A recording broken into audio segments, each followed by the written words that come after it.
Assalamualaikum children. Today we start with again the same chapter, cell, and today we will be doing surface area to volume ratio. You see, surface area to volume ratio comes again and again in each and every part, in every chapter. Sometimes they ask you about the surface area to volume ratio, and children usually of the senior 1 or class 9, they get confused. Now I'll tell you the basic formula. So how to calculate, how to know about the surface area to volume ratio. Now suppose you see there are 3 cubes. This is cube number 1.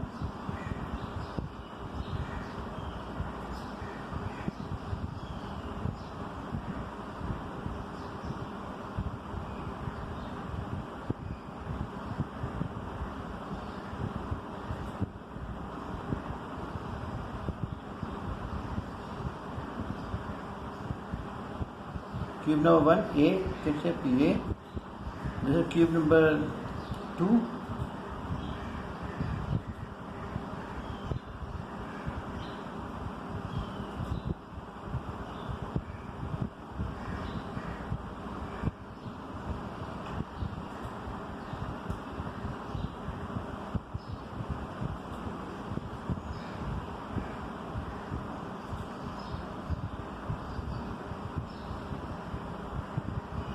And this is cube number 3.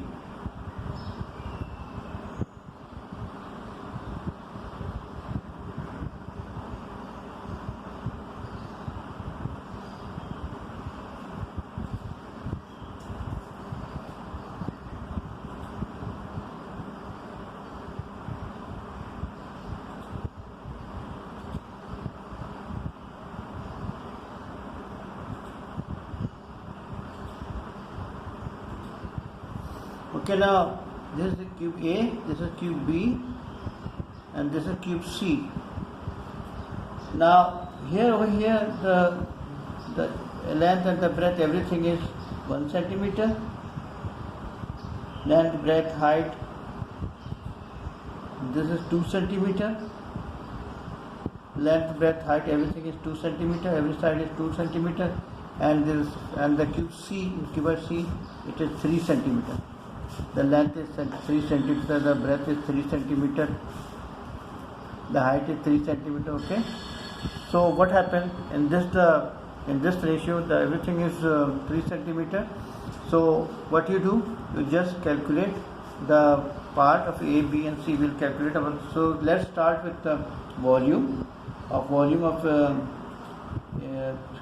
A, 1 into 1 into 1.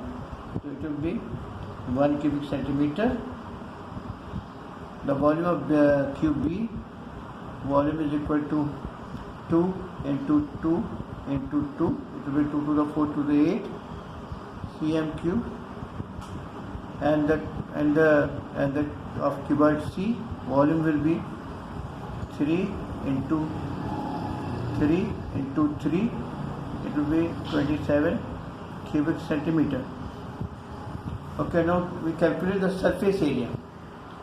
Surface area, as the formula, is equal to 6 length into breadth. So 6, length is 1 and breadth is also 1. So it will be 1 1 is 1 and multiplied by 6, it will be 6.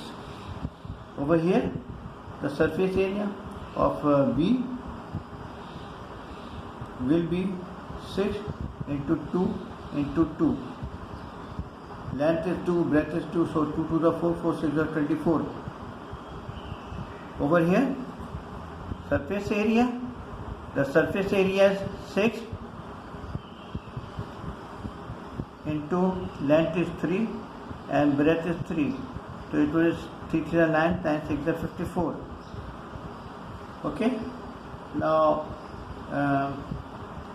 what you do? You just take out the surface area to volume ratio, surface area to volume ratio. You multiply 6 by 1, so it will be 6 over here. Here you multiply surface area to volume ratio. You divide 24 by 8, it will be 3, and over here surface area to volume ratio of the cuboid 3, that is cuboid C, will be surface area to volume ratio is equal to 54 divided by 27. So over here it will be 2 7 14, it will be 2 times 27 to the 54, 8 0 24, 3 over here. So you can see the difference. The smaller the cuboid, the larger the surface area to volume ratio. The larger the cuboid, the smaller the surface area to volume. So this concept is clear that organisms which are one-celled, they have larger surface to volume ratio, whereas the elephant, it has small surface to volume ratio. So you see the difference is not clear. Keep it in your mind. The surface area to volume ratio will always be large. The ratio will always be large in small body. So what is the benefit of having large surface area to volume ratio? Small organisms such as the amoeba, paramecium, unicellular organisms, they do not require any system.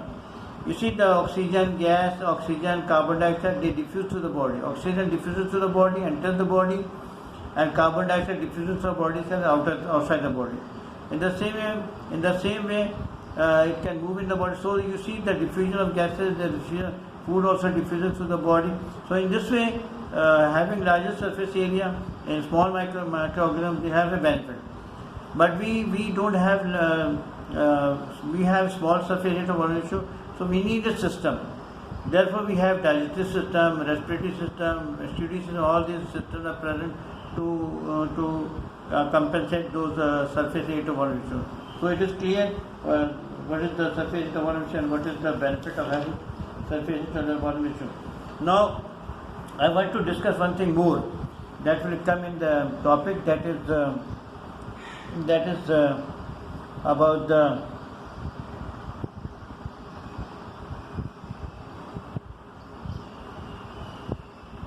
in this topic I will discuss one thing more, solution.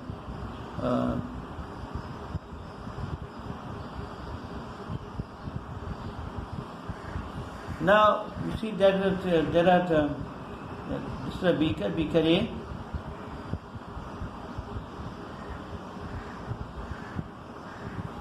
This is another beaker. This is beaker B.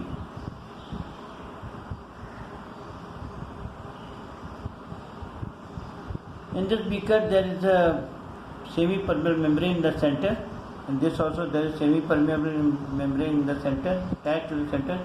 This portion in beaker A is called X chamber and this is called Y chamber. Here also beaker B, this is X chamber and this is Y chamber Y. In X chamber there is a solution of 20% sugar solution. Here is a solution of 10% sugar solution. In solution in this beaker, X chamber has 5% solution and B chamber also has 5% solution. Okay, we have taken this. Now I want to discuss one thing more. Solution, as you know, what is solution? Definite solution is solution when we mix solute with solvent. Solute, mix solute with solvent.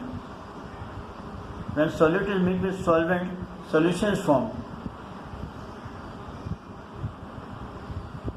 Solid is always in small quantity and solvent is always in large quantity.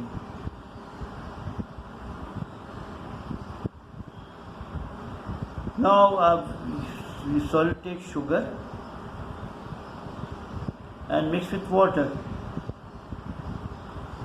Sugar mixed with water, solution will be formed. So what is solution? Mixture of solute and solvent.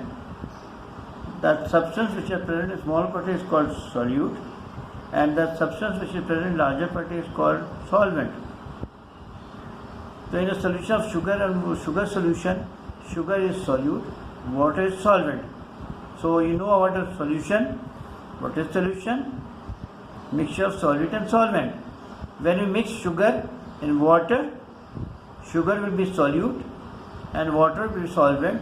When dissolve this together, solution will be formed. Another thing, you just make it clear. What is that?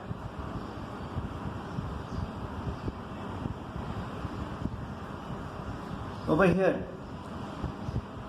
this is a solution 20%. Just imagine 20% means 20 gram of sugar in 100 ml of water. 20 gram of sugar in 100 ml of water. 10% solution means 10 gram of sugar in 100 ml of water. So 20 gram concentration, 20 gram, when you mix more sugar, it will be more concentrated.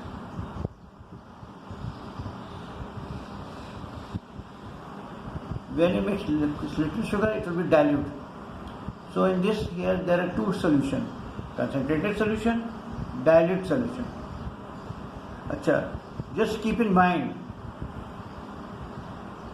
that as the concentration in Y is dilute, so it will be, the water will be more. Dilute solution means more water, so it will be called as high water potential.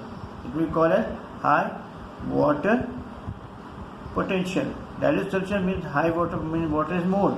Dilute solution means high water potential.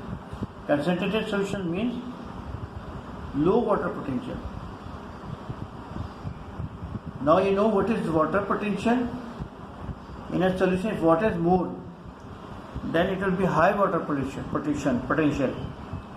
Water is more, high water potential, but the solution is dilute because more water is there. In the solution which is there is more solute, it is concentrated solution, and this solution will be another low water potential solution. So always remember that this is separated by water per semi-permeable membrane.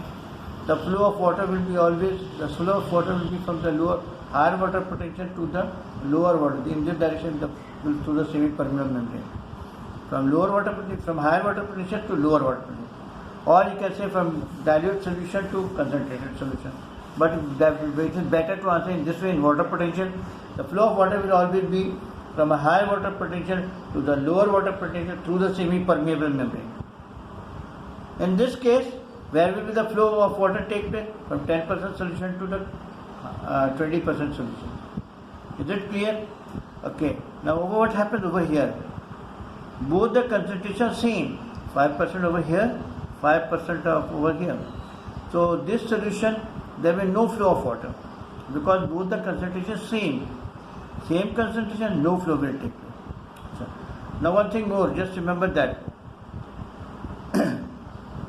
here the flow will be from 10% to the 20% solution to the semi-permeable membrane. As you know that there is a rule that the flow of water will always from the higher water potential to the lower water potential.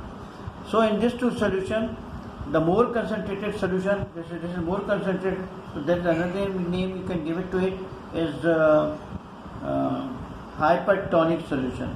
More concentrated, hypertonic solution.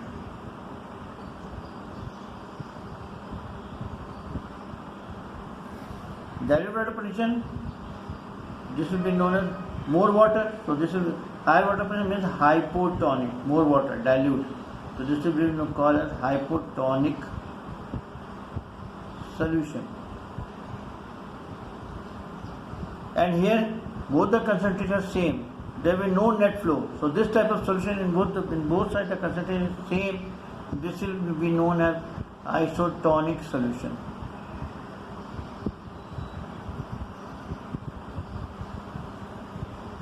Children, I am repeating once more. Let's take two beakers, A and B. In beaker A, we put a semi-permeable membrane in the middle and divide into two chambers, chamber X and chamber Y. In the same, in beaker B, we divide into two chambers, X and Y. Now, let's start with the beaker A. 20% solution means concentrated solution. 10% solution means dilute solution. So the concentration solution will be having low water potential because less water over here. More water, this will be a high water potential. Now the concentrated solution will be known as hypertonic solution. The dilute solution will be known as hypotonic solution. The net flow of water will be from the lower water potential to the higher water potential to the lower water potential, or hypotonic solution to the hypertonic solution to the semi-permeable membrane. The movement of water will take from the hypotonic solution to the hypertonic solution through the semi-permeable membrane, or you can say that the flow of water will take from higher water potential to the lower water potential. Over here, both the concentrations are same. There will be no net flow of water. Why? Because the concentration is same in both sides. So this type of solution, when the concentration is same, no net flow takes place. This will be known as isotonic solution. Okay, children. By this, we end the topic. We'll let you know next time. We'll continue with the next time with a new topic. Thank you for them. Then thank you, children. Khuda Hafiz. See you.